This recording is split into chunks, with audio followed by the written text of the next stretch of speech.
Hello students, exercise 9.2 जो कि arithmetic progression पे बेस्ड है उसके 15 क्वेश्चन से कंटिन्यू कर रहे हैं। इससे पहले वीडियोस मैंने आपको 14 तक के सारे क्वेश्चंस जो हैं वो जो है डिस्कस कर दिए हैं। तो ये भी आपका जो आपका क्वेश्चन नंबर 15 है वो अरिथमेटिक मीन के ऊपर ही बेस्ड है। इससे प्रीवियस वीडियो में मैंने आपको अरिथमेटिक मीन के बारे में पूरा बताया था, एक्सप्लेन किया था। देन क्वेश्चन नंबर 15 देखिए, if a to the power n plus b to the power n upon a to the power n minus 1 plus b to the power n minus 1 is am, यानी कि ये जो आपको दिया हुआ है वो क्या दिया हुआ है, आपको am दिया हुआ है। ओके, तो जो है सबसे पहले जो आपको गिवन है वो हम यहाँ पे लिख लेते हैं। देन am आपको जो है क्या है, गिवन है। ओके, क्या गिवन है आपको, a to the power n plus b to the power n upon a to the power n minus 1 plus b to the power n minus 1। Okay, between a and b numbers आपको दिए हुए a और b। Then find the value of n, यानी कि n की value आपको find out करनी है। ठीक है, तो am जो होगा, am बिटवीन टू नंबर्स, यानी कि a एंड b मैंने आपको बताया था क्या होता है, a प्लस बी अपॉन 2। ठीक है भाई, a इज इक्वल टू, मैंने यही बताया था ना आपको, a प्लस बी अपॉन 2 होता है। दो नंबर्स के लिए उसका क्या कर देते हैं, हाफ कर देते हैं। तो सो दैट आपको am जो है वो क्या हो गया आपका a प्लस बी अपॉन 2 करके। ठीक है, अब यहाँ पे आप am की जगह पे क्या रख सकते हो, a प्लस बी अपॉन 2। चलिए यहाँ पे पुट कर देते हैं। Then a plus B upon 2 is equal to a to the power n plus b to the power n upon a to the power n minus 1 plus b to the power n minus 1 करके।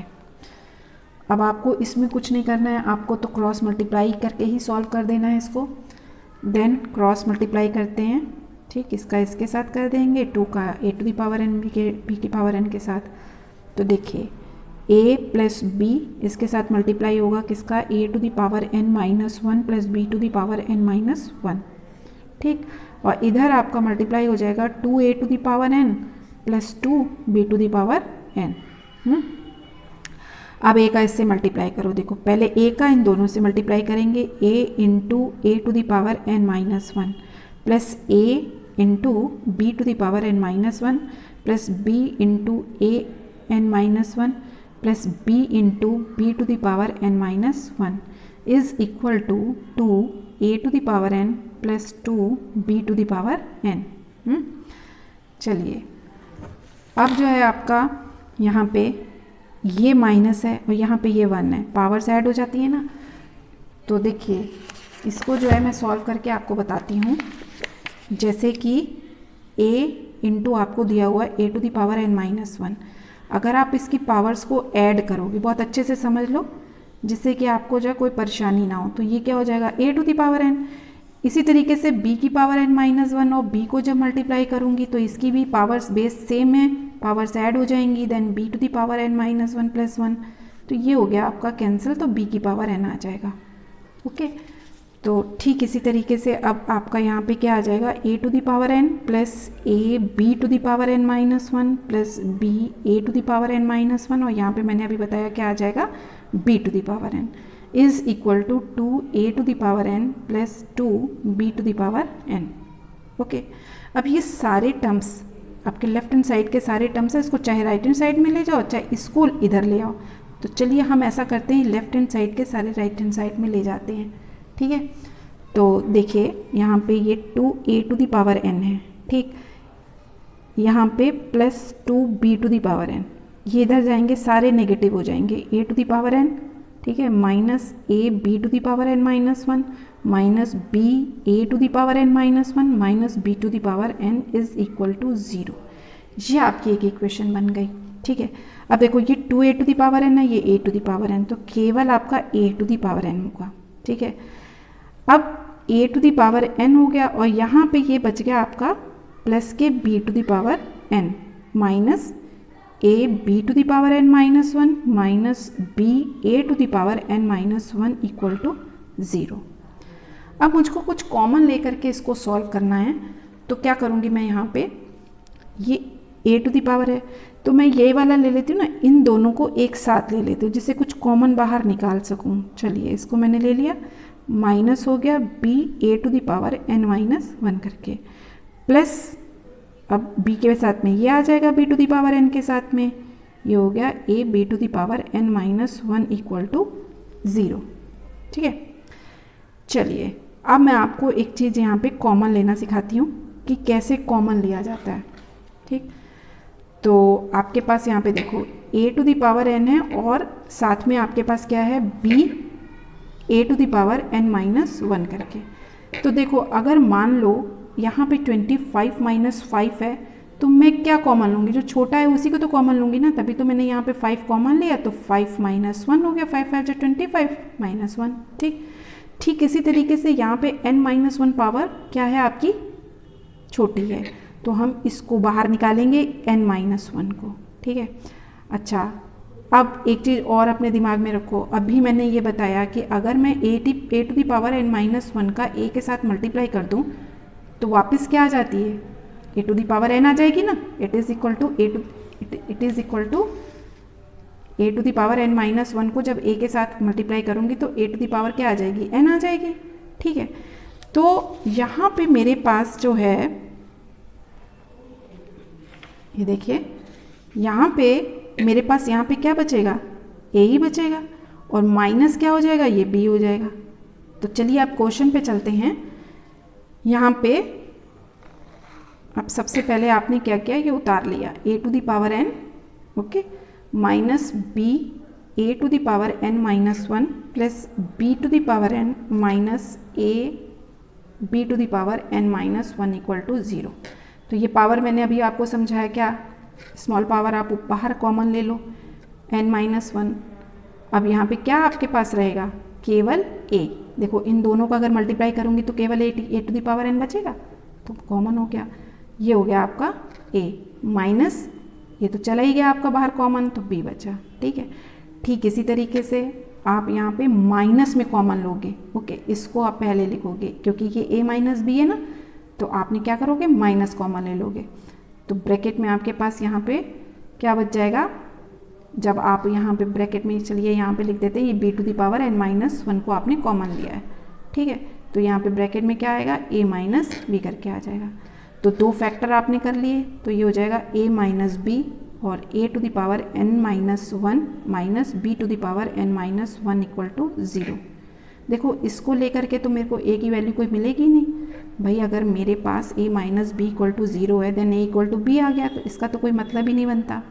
तो मैं क्या करूँगी, इसको जो है a to the power n minus 1 minus b to the power n minus 1 equal to 0 ले लिया। ठीक है, आप देखिए a to the power n minus 1 is equal to b to the power n minus 1 हो गया। अब इसको मैं अपॉन में ले आऊँ, जब कोई भी चीज़ यहाँ पे अपॉन में चली जाती है, डिवाइड हो जाती है, तो यहाँ पे क्या बचेगा, सिर्फ 1 बचेगा। ठीक है, तो a to the power n minus 1 upon b to the power n minus 1 is equal to 1। ठीक है, इसको मैं क्या लिख सकती हूँ, a upon b to the power whole power, इसकी भी पावर n माइनस 1 है, इसकी भी n माइनस 1, तो ये होल पावर हो जाएगी n minus 1 is equal to 1। ठीक, अब मुझे कुछ ऐसा बनाना है कि बेस सेम करना है। अच्छा, एक चीज़ आपको दिमाग में होनी चाहिए कि किसी की भी पावर, चाहे x की पावर 0 हो 1 होती है, ठीक है, 2 की पावर 0 लो वो भी आपकी 1 होती है। तो इसी तरीके से अगर मैं a अपॉन b की पावर 0 ले लूँ तो वो भी क्या हो जाएगी, 1 हो जाएगी। मैं यहाँ पे क्या करूँगी, 1 को क्या लिख सकती हूँ, लेफ्ट हैंड साइड और राइट हैंड साइड में बेस को सेम करने के लिए यहाँ पे मैंने क्या कर दिया, a upon b to the power क्या लिख दिया, 0 लिख दिया। ठीक है, तो अब आपका बेस सेम है तो पावर्स इक्वल हो जाएंगी, then n minus 1 equal to 0 हो गया और आपके पास n की वैल्यू जो है वो क्या आ जाएगी, 1। ओके, तो it is the answer of this question. ये आपका जो है 16 क्वेश्चन क्या है, बिटवीन 1 एंड 31। ठीक है, दो नंबर्स आपको दिए हुए 1 एंड 31।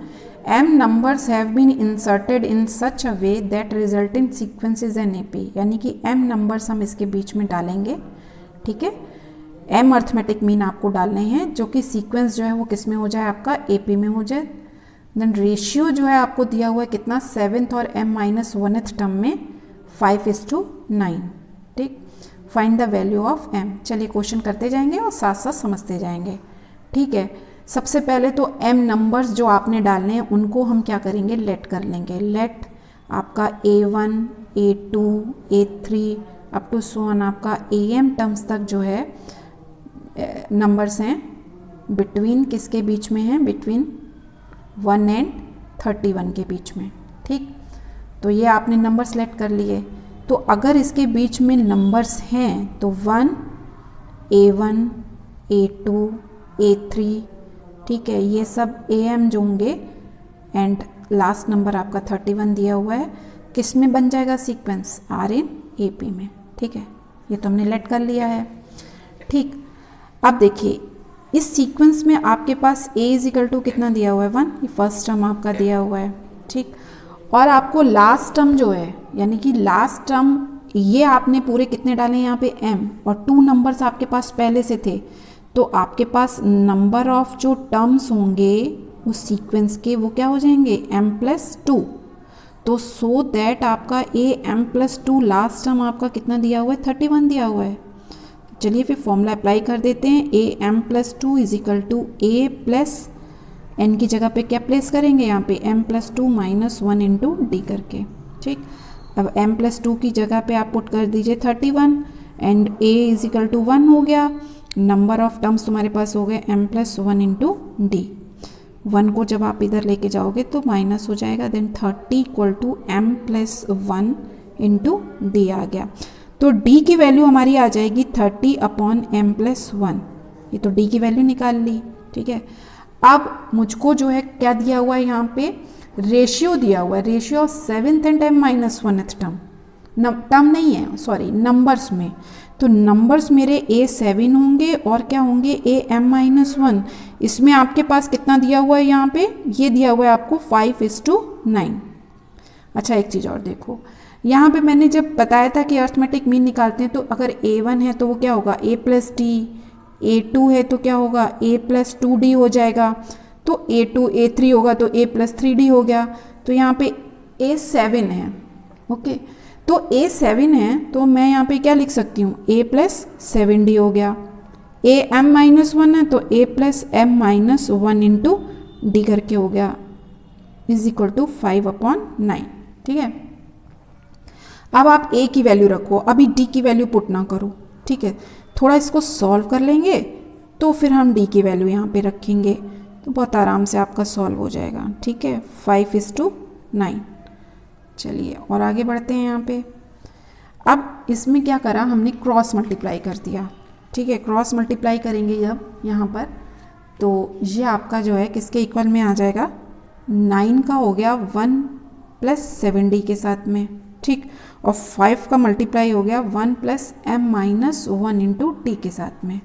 चलिए 9 + 63d is equal to 5 + 5 into D, और ये हो गया आपका m-1।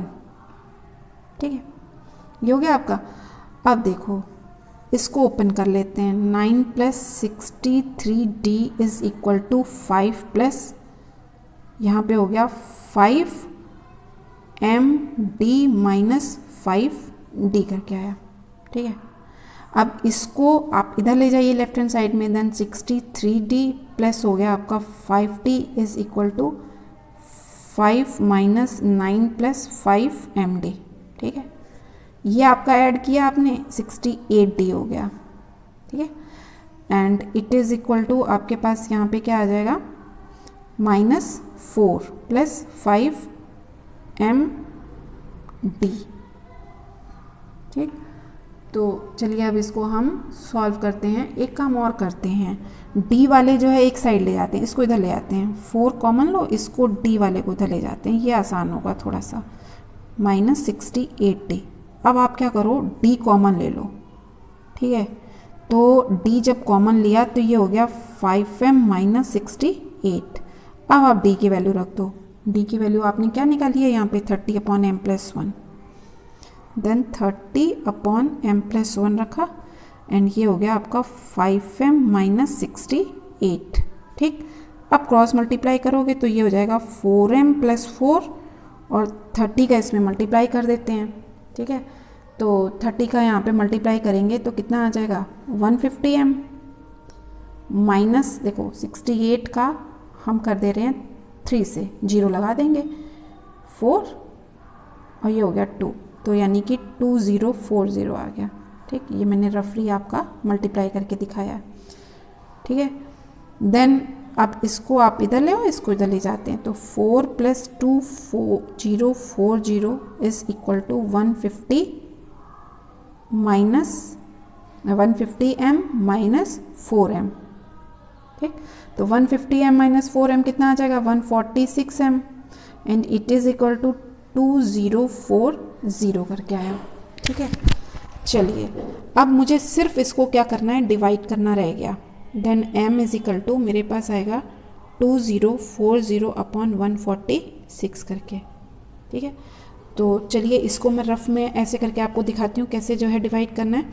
जैसे 146 है आपका, है ना, और 2040 है। ठीक भाई, एक बार ही तो जाएगा ना ये, तो 146 कर दिया तो 8 हुआ, ये हो गया आपका 5, then it is equal to 4।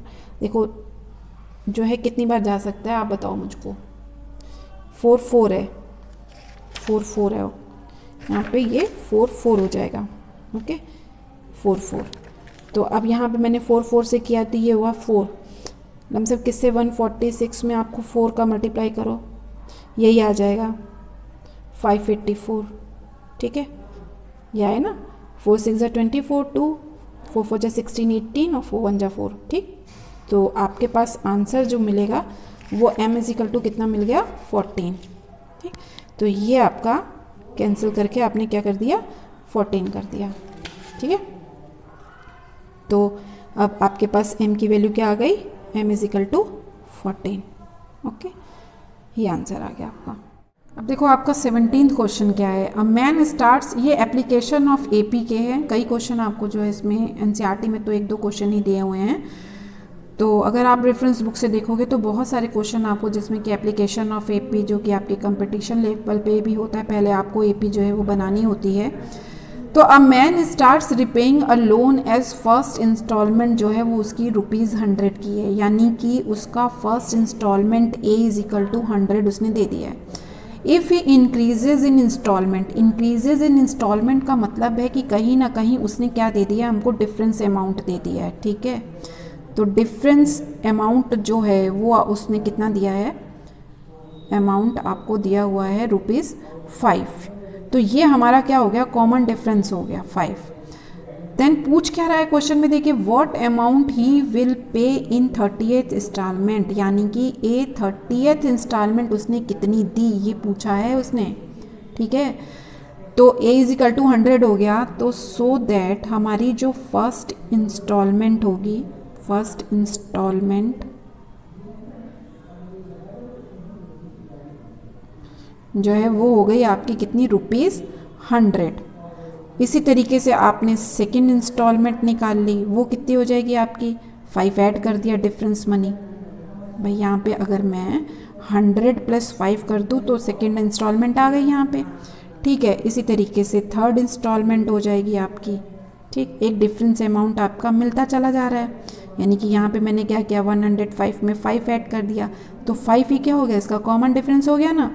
Then इस तरीके से उसकी कौन सी इंस्टॉलमेंट निकालनी है, 30th इंस्टॉलमेंट निकालनी है। सो दैट आपका 100, 105, 110 ये किस में हो जाएंगे, आर इन AP में, अर्थमेटिक प्रोग्रेशन में हो गए। अब आप आराम से इसको जो है निकाल सकते हो। Then A is equal to 100 रखिए, D इज इक्वल टू क्या हो गया आपका 105 माइनस 100 यानी कि 5 है ये, और आपको A30 निकालना है जिसमें N इज इक्वल टू क्या दिया हुआ है आपको 30 फॉर्मूले में। ठीक है, तो चलिए अब हम इसमें जो है वैल्यू रख देते हैं। तो A30 is equal to A plus यहाँ पे हो गया 30 माइनस 1 इंटू D। तो A की जगह पे आपने 100 पुट किया, 29 हो गया into 5। Then it is equal to 100 plus 29 into 5 कर लो भाई, यहाँ पे 5 4 हो गया 145। देन 145 ये हुआ, अब आप इसको 100 ऐड करोगे तो 245 आ जाएगी, यानी कि जो उसकी 30th इंस्टॉलमेंट जो होगी वो आपकी क्या हो जाएगी, इंस्टॉलमेंट जो होगी वो आपकी क्या हो जाएगी, 245 रुपीज़। ओके। अब नेक्स्ट आपका 18th क्वेश्चन जो कि आपकी एक्सरसाइज का सबसे लास्ट क्वेश्चन है। क्या दिया हुआ है, the difference between any two consecutive interior angle. ठीक है, तो इंटीरियर एंगल का मतलब तो आप समझते ही होंगे कि जैसे कि मान लो कि तुमको यहाँ पे कोई ट्रायंगल दिया हुआ है, ठीक, रफ में समझ लो, तो इसके इंटीरियर एंगल ये इसके क्या होते हैं, इंटीरियर एंगल होते हैं। अगर इसको लाइन को बढ़ा दो तो ये आपके क्या होते हैं, एक्सटीरियर एंगल होते हैं। ये होते हैं आपके इंटीरियर और ये होते हैं आपके एक्सटीरियर। तो ये तो आपका ट्रायंगल से मैंने समझाया। यहाँ पे आपको क्या दिया हुआ है, पॉलीगन, यानी कि इसकी साइड्स नहीं पता है आपको। साइड्स जो हैं वो आपको निकालनी है, find the number of sides of polygon. तो सबसे पहले तो ये देखो दिया क्या हुआ है आपको, गिवन क्या है, गिवन आपको दिया हुआ है टू कॉन्सिक्यूटिव इंटीरियर एंगल के बीच में जो डिफरेंस दिया है वो 5 डिग्री का। डिफरेंस से ही पता चल रहा है, कॉमन डिफरेंस आपको दे दिया 5 डिग्री। स्मॉलेस्ट एंगल यानी सबसे छोटा एंगल जो होगा, मान लो कि वो ए ही होगा, उसकी फर्स्ट टर्म आपका ए इक्वल टू 120 डिग्री। तो नंबर ऑफ साइड्स आपको पूछा गया है। ठीक है, तो सबसे पहले तो आप लेट कर लो, let number of sides of जो भी आपका पॉलीगन है उसकी साइड्स जो हैं वो क्या मान ली आपने, n मान ली। ठीक है, अब एक फॉर्मूला होता है sum of the interior angle of कोई भी पॉलीगन हो, चाहे वो 2 साइड का हो, चाहे 3 साइड का हो, चाहे आपका जो है 4 साइड 8 साइड का हो, तो उसका जो होता है सम होता है वो होता है आपका 2n - 4 इंटू 90 डिग्री। ये तो होता है फॉर्मूला। तो इसको लर्न कर लो कहीं पे, तो कहीं पे ऐसा क्वेश्चन आता है तो आप इसको लर्न करके रखिए। ठीक है, अब सम दिया हुआ है तो कहीं ना कहीं आपका SN का फॉर्मूला ही अप्लाई हो जाएगा। चलिए SN के फॉर्मूले पे आ जाते हैं हम। 2a + n - 1 इंटू टी करके हो गया। ठीक है, तो SN की प्लेस पे हम रख देंगे जो आपका पॉलीगन का सम होता है, ये हो गया आपका 90 degree. Okay, is equal to n/2, 2 into a की जगह पे क्या पुट कर देंगे यहाँ पे 120 डिग्री प्लस n - 1 साइड हो गई आपकी, ये 5 डिग्री आपका कॉमन डिफरेंस हो गया। ठीक है, देन 2n - 4, ठीक, 90 degree is equal to n/2, इसको मल्टीप्लाई करिए 240 प्लस 5n - 5 करके आ गया। ठीक है, तो 2n - 4 into 90 degree is equal to n/2, ये हो गया आपका 235 प्लस 5n। ठीक है, यहाँ पे आप 5 कॉमन बाहर निकाल सकते हो ब्रैकेट के, तो आप इसको क्या करो कि कॉमन निकाल लो। ठीक है, इससे थोड़ा क्वेश्चन आपका क्या हो जाएगा, आसान हो जाएगा। 5 कॉमन निकाला तो ये हो गया 47 प्लस n। अब देखिए 5 से 90 कैंसिल हो रहा है, 5 × 1 = 5, 5 × 8 = 40। अब इसका जो है आप अंदर यहाँ पे मल्टीप्लाई कर लीजिए 2 का, देन 2n - 4, 18 × 2 = क्या हो गया 36 इज़ इक्वल टू n और ब्रैकेट क्लोज 47 प्लस n करके आ गया। ठीक है, चलिए अब 36 का अंदर मल्टीप्लाई करिए 72n माइनस ये आपका हो जाएगा 4 × 6 = 24 और ये हो गया 44 डिग्री। ठीक है, देन 47n प्लस n²। अब ये पूरा टर्म जो उठा करके हम ले जाएंगे लेफ्ट हैंड साइड में, राइट हैंड साइड में। देन चाहे लेफ्ट हैंड साइड में ले और चाहे राइट हैंड साइड में, तो इसको पॉजिटिव रखना है तो इसको इधर ले आते हैं। देन n² प्लस 47n, ये प्लस का इधर आके माइनस का हो जाएगा, ये माइनस का इधर आके प्लस का हो जाएगा। ठीक है, देन n², ये हो गया आपका 12 में से 7 जाएगा 5 और ये हो गया आपका 25n प्लस 144 = 0। ये एक क्वाड्रेटिक इक्वेशन बन गई आपकी। इसको आप क्या करोगे, इसको आप कर लोगे सॉल्व। कैसे, फैक्टर करके 25n प्लस 144 = 0। तो इसके कहीं ना कहीं फैक्टर 16 और 9 के होंगे। ठीक है, आप प्राइम फैक्टर बना लीजिएगा, करना आता होगा। ठीक है, प्राइम फैक्टर बना करके ये इसका जो है यहाँ पे फैक्टर कर लेंगे। देन एन स्क्वायर ये हो जाएगा माइनस के 16n माइनस के 9n plus 144 equal to 0। N common लीजिए, एन माइनस 16, ठीक है, एंड दूसरा फैक्टर माइनस 9 कॉमन लीजिए, एन माइनस 16 इक्वल टू 0। तो एन माइनस 16 हो गया और n minus 9 equal to 0। Then अगर आप n माइनस 16 को 0 के इक्वल में रखोगे तो n की वैल्यू क्या आ जाएगी आपके 16, और अगर आप n माइनस 9 को 0 के इक्वल में रखोगे then n is equal to 9 हो गया। ओके, तो चाहे 9 हो चाहे आपका 16 हो, तो आप जो है आपके पास ये साइड्स आ गई। ठीक है, अब वो क्या कह रहा है, find the number of sides of the polygon. तो number of sides of polygon ही तो आपको पूछा गया था। तो आप जो है आपके पास जो है number of sides of polygon क्या आ जाएंगी, 16 और 9।